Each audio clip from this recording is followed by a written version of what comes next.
So after a quick Google search, it seems like we have 6 Earth languages in Star Wars. The first one is Huttese, which uses morphemes from Quechua, the Incan language from South America. So as a result, Huttese sounds a lot like Quechua, and a lot of Quechua words are in Huttese, even though they have a different meaning in Star Wars. Next one is Kanji Club. Now I assume that was Japanese because kanji, but it's not. Because the actors were mostly Indonesian, they designed the language around Indonesian and Sundanese. Again, they're not using actual words from the language, it's just made to sound like it. The one that I mentioned in this video in Star Wars is Sulistan or Sulistani, but the voice actor playing Nianumb is actually speaking Kikuyu, a language from Kenya, and Haya, a language from Tanzania. They didn't design a Star Wars language to sound like those East African languages, he's just freestyling. Ewoks speak Tibetan, and when they're praying to C-3PO, that's an actual Buddhist prayer. Yikes. They also speak Kalmyk, which is a Mongolic language spoken in Russia, which is considered an endangered language, so that's cool that it's in Star Wars. According to the source that I'm reading, Geonosian is 90% penguin sounds and 10% Xhosa. Xhosa is an African language from the Congo region, and fun fact, that's the language that Rafiki was speaking in the Lion King remake. And then we'll finish off with Finnish. Apparently in The Phantom Menace, there's a brief exchange between Watto and Sebulba where they're both speaking Finnish. And that's not even including the non-English accents that we hear in Star Wars, like the Irish Lurman and the French Twi'leks. So I agree with you 100%. More Earth languages in Star Wars, please. You guys, I forgot Hindi. I'm brown, and I forgot Hindi. In the Clone Wars, whenever they go to like a bar or a club or like a pirate's den or something, and there's music playing in the background, it's just Hindi music.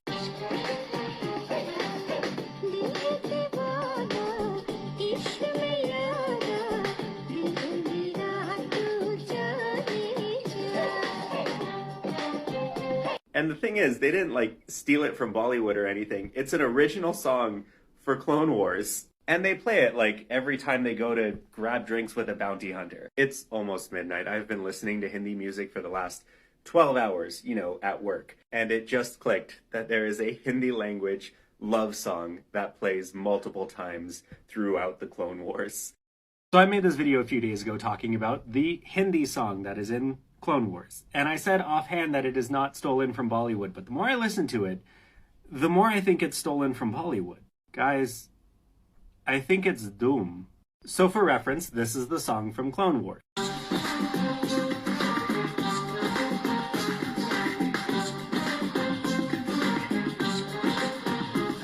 And I think they're trying to copy this music.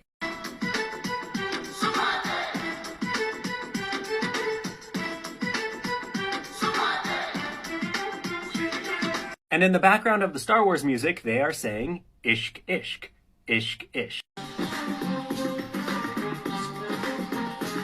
You can kind of hear it in the background. Ishq is just the Persian word for love and is used a lot in Hindi music.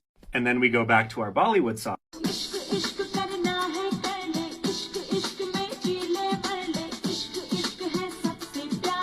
So yes, the singer is saying the words, but you can also hear that Ishq, Ishq in the background vocals. Now you can tell that the verses of the songs don't actually match up, but check this out.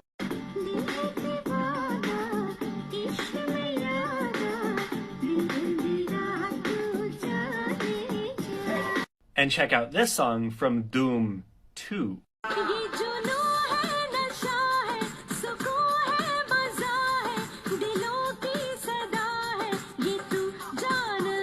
Now, I have not seen Doom since it came out, but it's a little bit sus that the people who rob for a living and then escape on their fancy bikes have the same theme song in Star Wars and in Bollywood. And people are trying to fan cast Hondo Ohnaka for the live action series. Move over Johnny Depp. We need Johnny Abraham.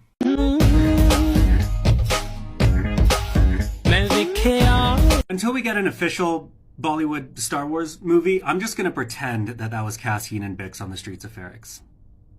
Just gonna pretend. I think I can speak for everyone when I say that this movie is about an Imperial officer who gets stationed on a remote planet and absolutely hates it, so he tries to destroy the entire planet and climb up the ranks of the Empire so that he can finally leave. That is until he meets just the most beautiful local rebel girl, played by Shraddha Kapoor. One, obviously, and 2, she's already been in a Disney movie. Disney loves reusing actors for Star Wars. So they're on this planet that's just a copy-paste of Aldani, because Star Wars also loves copy-pasting planets, which also means that the music videos look like this. Imagine this, but on a broken TIE fighter or something. Anyway, the rebels attack the Imperial base and they all get captured, but oops, one of them is pretty, which means you have to let them all go, but they'll meet again sometime. And then out on patrol, our Imperial officer and our pretty rebel get in a very flirtatious blaster fight. But then, oh no, the dad finds out, and you can't marry him, he's the enemy. You need to marry this local boy who is very pretty, but also a douche. The girl runs back to the Imperial officer and says, I can't marry you, my dad is forcing me to marry someone else. And the Imperial officer says, don't worry, as soon as I finish this one critical mission, you and I are gonna run away together, we're gonna leave this planet. What's that last critical mission? Murdering her dad, but shh, the Imperial officer does not know that it's her dad. He goes on the mission and he finds the guy and he's about to pull the trigger, and then all of a sudden the rebel girl shows up out of nowhere and she's like, what are you doing? And he's like, I gotta murder this criminal. And she's like, that's not a criminal, that's my dad! Our officer has an entire breakdown because this is the love of his life and he was about to murder her dad, and this is when he finds out that the Empire is corrupt. None of the other things, this is the moment. So then the dad, who's probably Anupam Kher because he's also been in Disney, is like, you've showed me that your love is stronger than the Galactic Empire. You can marry my daughter. Then they fly off into the stars and live happily ever after. Roll credits.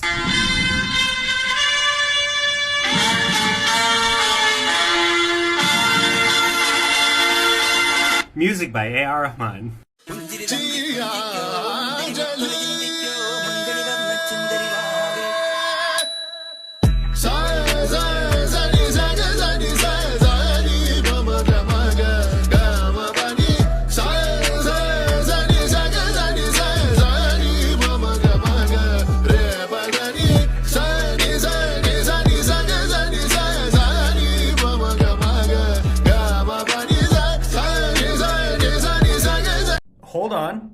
Hold on. We don't know if there's songs yet.